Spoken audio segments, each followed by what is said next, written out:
सुप्रभातम। कैसे हैं आप लोग। आज एक नए मॉड्यूल के साथ इस डिजिटल माध्यम में आपको कुछ मैं संप्रेषित करूंगा जो संस्कृत साहित्य के बारे में है, उसके पाठ्यक्रम के बारे में बताऊंगा। लेकिन सबसे पहले संस्कृत साहित्य लेने से पहले उसके क्या लाभ और क्या हानि हैं उसको बताने की कोशिश कर रहा हूं। अच्छा लगे तो आप लोग लाइक सब्सक्राइब कीजिएगा। तो आइए हम इस मॉड्यूल को शुरू करने से पहले जो इस वर्ष 2019 में पेपर सेकंड के क्वेश्चन नंबर 5A में रघुवंशम महाकाव्य से क्वेश्चन लिया गया था। आप देखेंगे, पेपर उठाएंगे तो आपको दिखेगा कि उसमें 5A में जो क्वेश्चन पूछा था उसी से मैं स्टार्ट करता हूँ।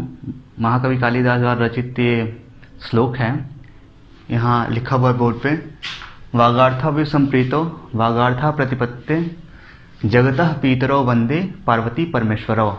अर्थात इसका हिंदी में रूपांतरण इस तरह है, वहाँ लिखा हुआ है, शब्द और अर्थ के अच्छे प्रकार से मिले हुए संसार के माता पिता अर्थात शिव एवं पार्वती को शब्द और अर्थ के सम्यक ज्ञान के लिए मैं प्रणाम करता हूँ।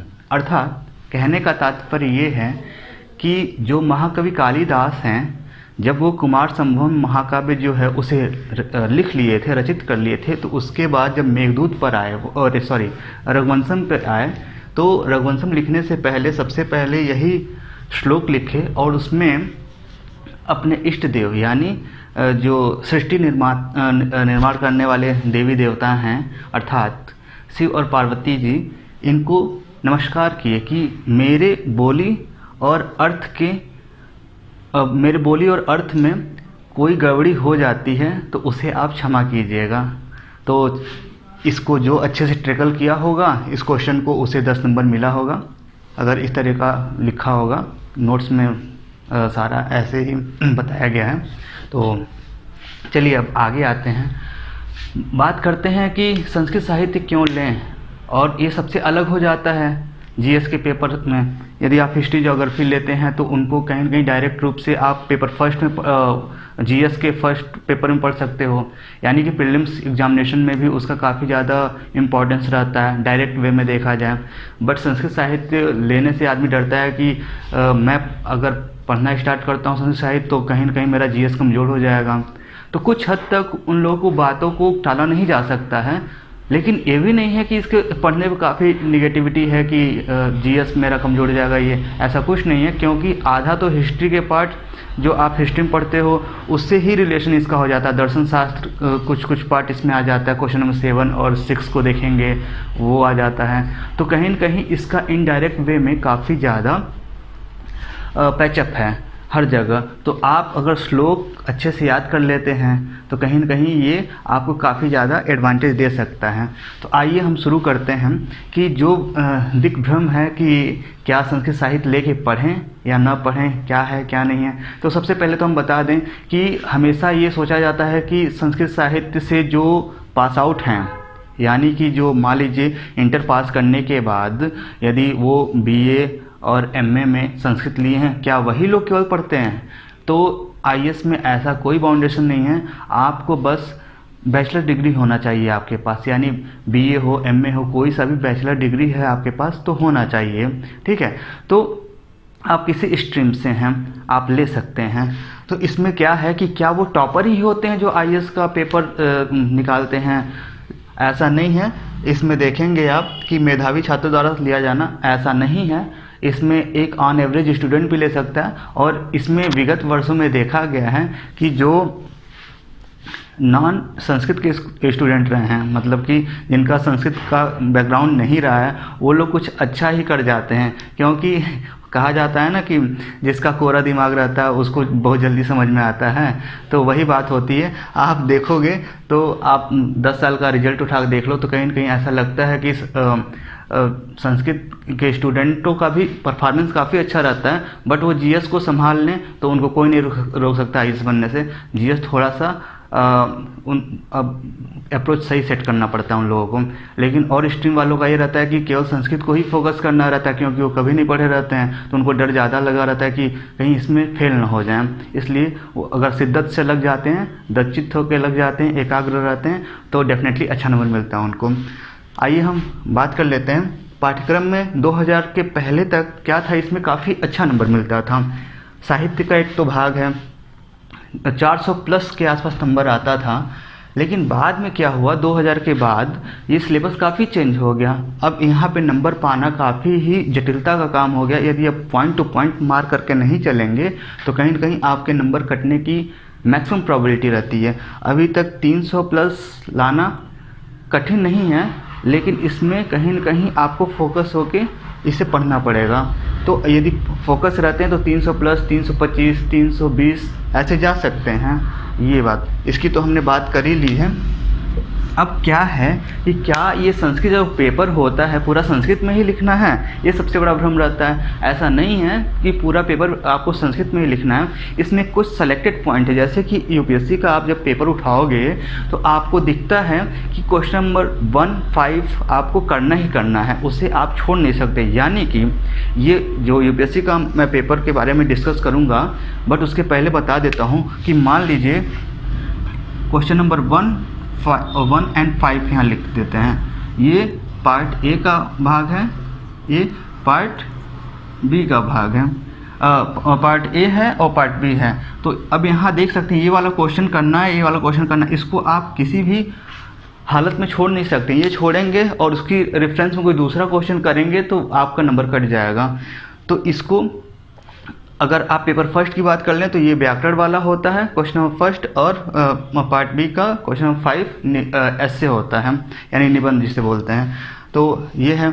इसके बाद आइए कि ये तो हो गया आपको संस्कृत में ही लिखना है, लेकिन इसके बाद आपको जो आंसर लिखना है, जो कॉन्स्टिट्यूशन के आर्टिकल नंबर 343 में जो वर्णित जितने भी भाषाएं हैं, यानी 22 भाषाएं जो हैं, उसमें आप दे सकते हैं। जैसे कि मैथिली है, कोंकणी है, फिर से आपका नेपाली है, या आपका हिंदी है, जितने भी मलयालम है, जो भी रीजनल जो भी लैंग्वेज इसमें 22 भाषाओं में आती हैं, आप किसी में भी लिख सकते हैं, उसमें चेक हो जाता है कॉपी, कोई दिक्कत नहीं है।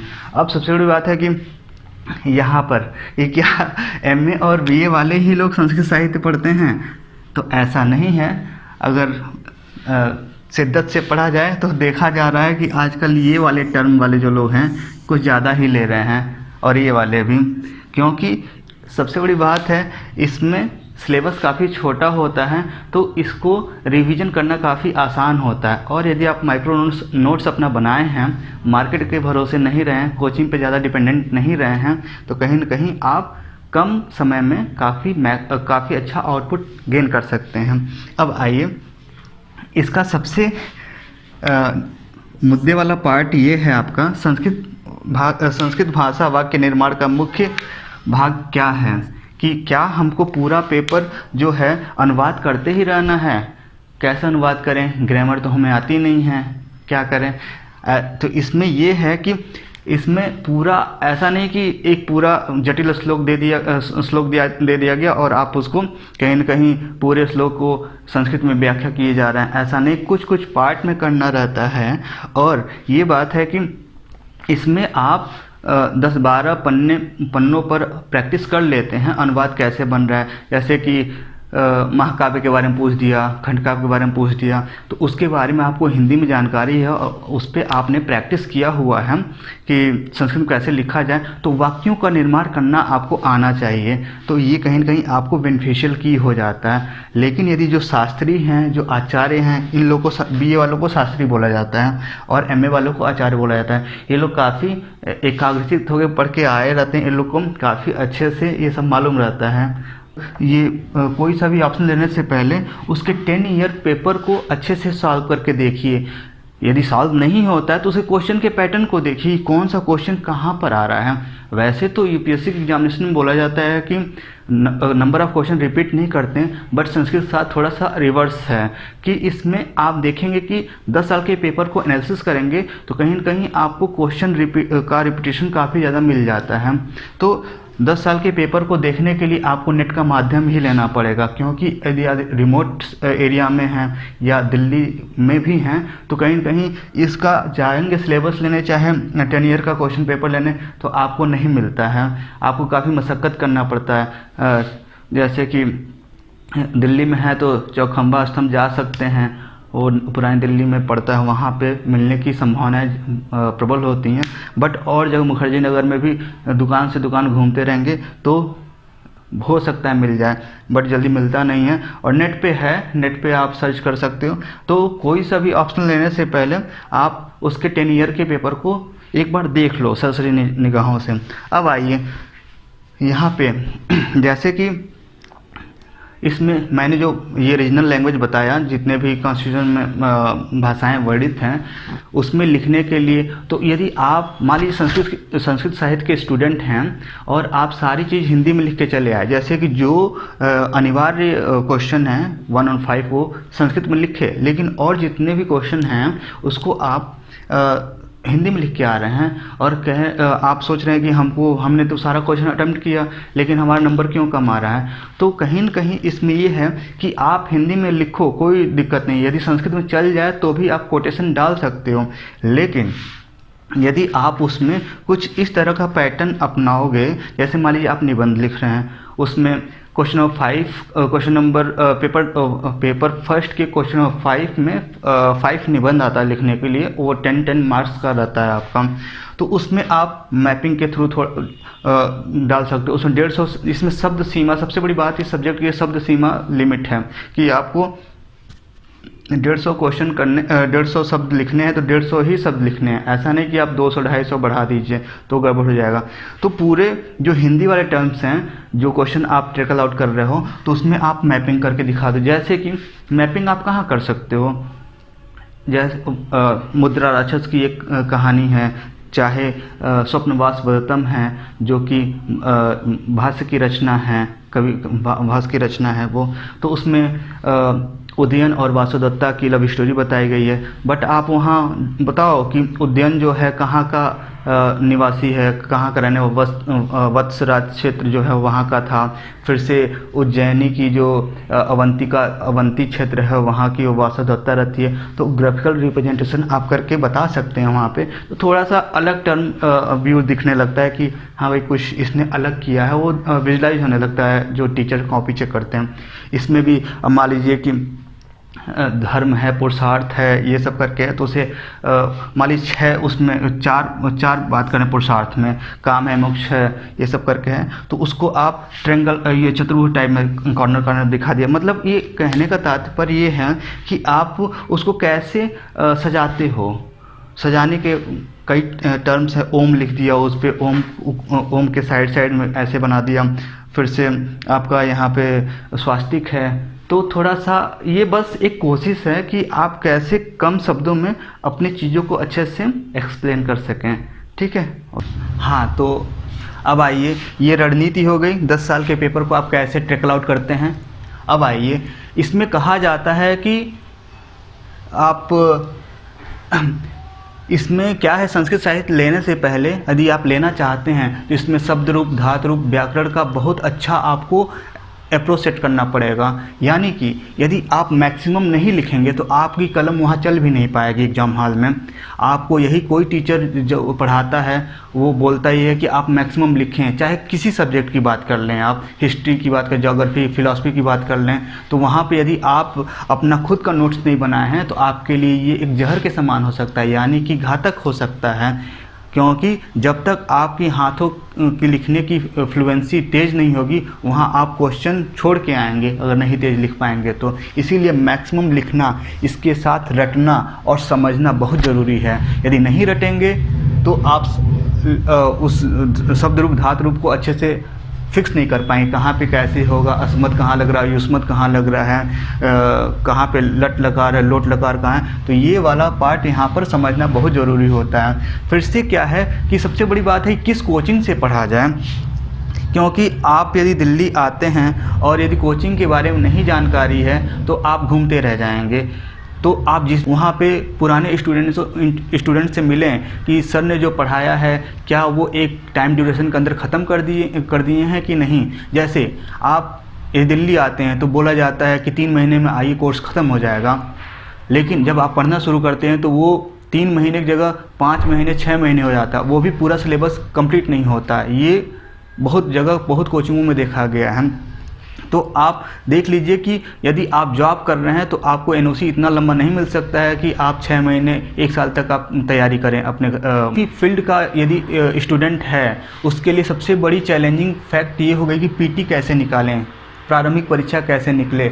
और संस्कृत वालों के साथ सबसे बड़ी दिक्कत ये होती है कि यदि उनका पीटी निकल जाता है तो वो एक सदमे में रहते हैं, लिखें तो क्या लिखें, क्योंकि उन्होंने जो कोचिंग में नोट्स बनाया हवाई बना दिया अपना, उसको अच्छे से रिकॉल नहीं किया। तो फिर से वहाँ पे होता है कि जो आएगा लिख देंगे। नो डाउट जो आएगा लिखो, बट ये है कि उसमें भी जनरल मार्किंग हो जाता है। आप जिसमें सोचेंगे कि हमें फर्स्ट पेपर में मिल जाए 250 में से हमें मिल जाए 150 नंबर, लेकिन 150 तक नंबर लाने में भी काफ़ी कठिनाई मशक्क़त होने लगती है। ऐसा नहीं आप संस्कृत साहित्य का पेपर लेके और हिंदी में लेके चले आ रहे हैं तो आप सोचिए फुल मार्क्स मिलेगा, ऐसा कभी नहीं हो सकता। उसमें आपको कोटेशन डालना ही पड़ेगा, और कोटेशन नहीं डालेंगे तो डेफिनेटली वो 150 से क्या वो 100 पे आके आपका जो नंबर है वो शो करने लगेगा। फिर से ये तो हो गई इतनी कहानी इसकी। अब इसके बारे में हम बताते हैं कि क्या ये जो संस्कृत साहित्य है इसके पॉजिटिव और निगेटिव टर्म्स क्या हैं, पॉजिटिव और निगेटिव टर्म्स क्या हैं, क्यों लें क्यों न लें, क्या दिक्कतें हैं, इसके बारे में थोड़ा सा जान लिया जाता है कि क्या है। सबसे बड़ी बात तो ये है कि आप अगर और सिलेबस उठाएंगे यूपीएससी का तो उसमें आप देखेंगे कि सबसे छोटा पाठ्यक्रम संस्कृत साहित्य का ही है। पहले पाली हुआ करता था जो कि आजकल टर्मिनेट कर दिया गया पाली साहित्य को, तो उसकी जगह तो अब दूसरे नंबर बचा संस्कृत, तो संस्कृत का सिलेबस सबसे छोटा है। और यदि निगेटिव टर्म की बात करें, आपने कहीं ना कहीं कोचिंग 3 महीने में पूरा कर लिया। आप बात समझ रहे हैं ना। यदि 3 महीने का डेडिकेटेड टाइम अगर गुरु जी आपके दे रहे हैं, आचार्य दे रहे हैं, उस 3 महीने में आपने टाइम में कोचिंग पूरा कर लिया, बट उसके बाद आप उस फील्ड पे नहीं लगे रहे, आप उस पर टेस्ट सीरीज नहीं दे रहे हैं। टेस्ट सीरीज बोले तो जाके आप टेस्ट सीरीज वहाँ कोचिंग में न दें, लेकिन एक ऐसा अप्रोच बनाएं कि घर पे खुद से देने की कोशिश करें टेस्ट को।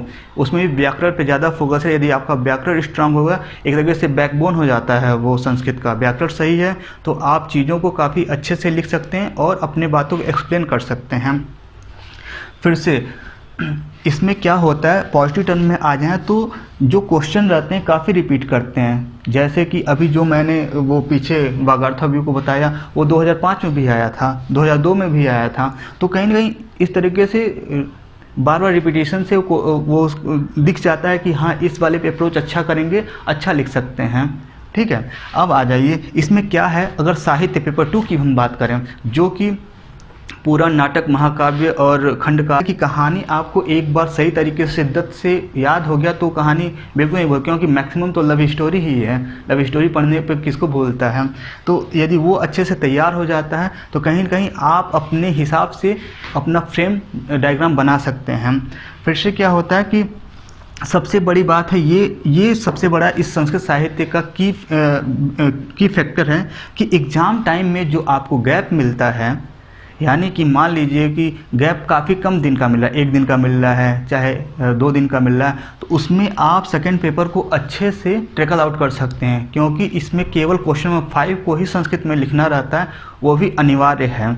और सब आप चाहें तो हिंदी में, या संस्कृत आपकी अच्छी है तो संस्कृत में, या जो भारतीय संविधान की 22 भाषाएं हैं उसमें आप लिख सकते हैं। उसके लिए आपको अपना अप्रोच सेट करना पड़ेगा। अप्रोच सेट करने का मतलब ये है कि आपको कौन सा क्वेश्चन करना है। जो 8 क्वेश्चन है, किस क्वेश्चन को पहले से एलिमिनेट करना है, किसको टैकल करना है, ये पूरा रणनीति आपको घर पर बना के जाना पड़ेगा। ऐसा नहीं कि आप वहाँ पहुँचे तो आप ये कहेंगे कि हम 5वां कर लेते हैं, 6ठा कर लेते हैं, 7वां कर लेते हैं, फिर से पहला और दूसरा कर लेते हैं। इसके लिए पहले से आपका कोडिंग होना चाहिए कि हमें जाना है तो इसी क्वेश्चन को स्ट्राइक करना है, तभी आप अच्छे से हिट कर पाओगे, नहीं तो आपका पेन चलेगा ही नहीं। और लिखना भी चाहेंगे तो ऐसा होता है कि आप लिखने लगते हैं तो इतना लिख देते हैं कि जो नीचे वाले के टाइम देने होता है क्वेश्चन का, उसमें टाइम नहीं बच पाता है, आपका टाइम का शॉर्ट कर जाता है।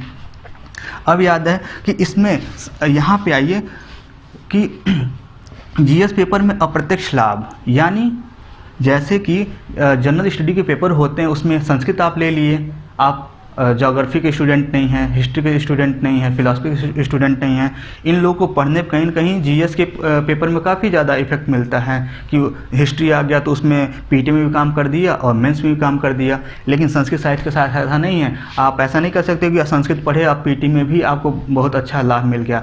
लेकिन यदि आप मेंस लिख रहे हैं तो ये संस्कृत साहित्य आपको काफ़ी अच्छा उत्कृष्ट नंबर दिलवा सकता है। एज ए वहाँ पर जो एस्से राइटिंग आता है, किसी कोट को करने से पहले संस्कृत का श्लोक लिखिए, इसमें इतने अच्छे अच्छे श्लोक हैं, नीति शतक का श्लोक है, फिर से पंचतंत्र का श्लोक है, वहाँ से डाल के अपने क्वेश्चन को इन्हेंस कर सकते हैं, सबसे अलग दिखेगा वो। और जो मैं मॉड्यूल बताया कि कैसे उसको अलंकृत करना, उस तरह आप लिख के तो देखें एक बार, नंबर डेफिनेटली मिलेगा, ये मेरा पर्सनल अनुभव है। फिर से क्या बात है कि ये इस वाले टॉपिक पे आते हैं तो निश्चित प्रश्न और अनदेखा सारांश, ये क्या है भाई? इसमें ये होता है कि जिस टॉपिक में जो क्वेश्चन अलॉटेड है वही क्वेश्चन उस टॉपिक से आता है। यदि मान लीजिए आप जॉब कर रहे हैं, आपके पास इतना समय नहीं है कि आप अच्छे से अपने सिलेबस को कवर कर पाएँ, तो जो सेलेक्टेड पॉइंट है उसको ही हिट करो आप, तो हो सकता है कि आप उसको अच्छे से टैकल कर लो। अनदेखा सारांश क्या है? ये तो हम अनसीन पैसेज से बोलते हैं, लेकिन ये अनसीन पैसेज कहीं न कहीं सीन होता है, यानी कि आप क्वेश्चन नंबर फर्स्ट की बात करते हैं तो उसमें क्वेश्चन नंबर 6 और 7 पेपर फर्स्ट का, उसमें भारतीय दर्शन और भारतीय दर्शन है, तकनीकी विज्ञान है, ये सब करके है, दर्शन शास्त्र के भाग हैं, तो उसी के क्वेश्चन आजकल उठा के क्वेश्चन नंबर 5 में दे रहा है, 10-10 नंबर के एक्सप्लेनेशन के साथ, उस संस्कृत में लिखना रहता है, तो वो एक तरीके से देखा हो जाता है। और उसी से रिलेटेड क्वेश्चन नंबर 8 होता है, जिसमें कि इस बार आप जब पेपर दिए होंगे तो देखे होंगे 2019 का जो पेपर आया था उसमें बुद्ध के बारे में पूछ लिया था। तो वही बात है, बुद्ध नास्तिक दर्शन जो है उसमें आपको क्वेश्चन नंबर 7 में मिल जाएगा, 6 में मिल जाएगा, फिर से क्वेश्चन नंबर 8 में उसका आ गया एक्सप्लेनेशन देने के लिए। तो यही बात है कि आपको कहीं न कहीं लिमिटेड टाइम ड्यूरेशन में मैक्सिमम आउटपुट मिलने की संभावना यहाँ से मिल जाती। अब निगेटिव टर्म की बात कर लेते हैं। पहले तो हम बात कर लिए कि अभ्यास में कमी रहना, यानी कि आप निरंतर व्याकरण से टच में नहीं हैं, तो आप जो लिखेंगे गलत लिखेंगे। इसके लिए मैं ये रिकमेंड करूँगा, ऐसा नहीं है कि आप कहीं से पढ़ लें, आप सेलेक्टेड कोचिंग पे जाएं जहाँ से अच्छा आउटपुट मिल रहा है, जहाँ लड़के लोग अच्छा बताए हैं वहाँ पे जाएं। यदि आप दिल्ली में हैं तो पानी क्लासेस में आएँ, क्योंकि यहाँ पे व्याकरण के सर काफ़ी अच्छे हैं, वो उनसे टाइम लीजिए, आप लोग आके पढ़िए और कोई सा भी कोचिंग कीजिए। आपसे रिक्वेस्ट है कि आप हमेशा मॉर्निंग के समय का जो कोचिंग उसे प्रीफर करें, क्योंकि उसमें स्टूडेंट भी एनर्जी वाला होता है और टीचर भी एनर्जी वाला होता है, तो कहीं न कहीं उसमें अच्छा आउटपुट निकल जाता है। और संस्कृत साहित्य में तो हम यही कहेंगे कि आप सुबह की कोचिंग कीजिए, क्योंकि यहाँ पे इतने रूट लेवल पे चेंजिंग आते हैं कि यदि आप सही से आपका दिमाग काम नहीं किया तो आप डेफिनेटली ही गलत करके आओगे, कहोगे कि मैंने तो सही किया बट गलत हमें नंबर क्यों मिल रहा। किसी भी दिखावे छलावे में ना आए, अगर कुशल टीचर नहीं है तो आप छोड़ दें और ज़्यादा बुक इकट्ठा न करें, जो लिमिटेड बुक हैं उसी को बार बार रिपीटिशन करके पढ़ें। और इसमें जटिल शब्दों का बहुत ज़्यादा भरमार है, इसलिए कई लोग देख के लगता है कि अरे ये तो गड़बड़ सब्जेक्ट लिया।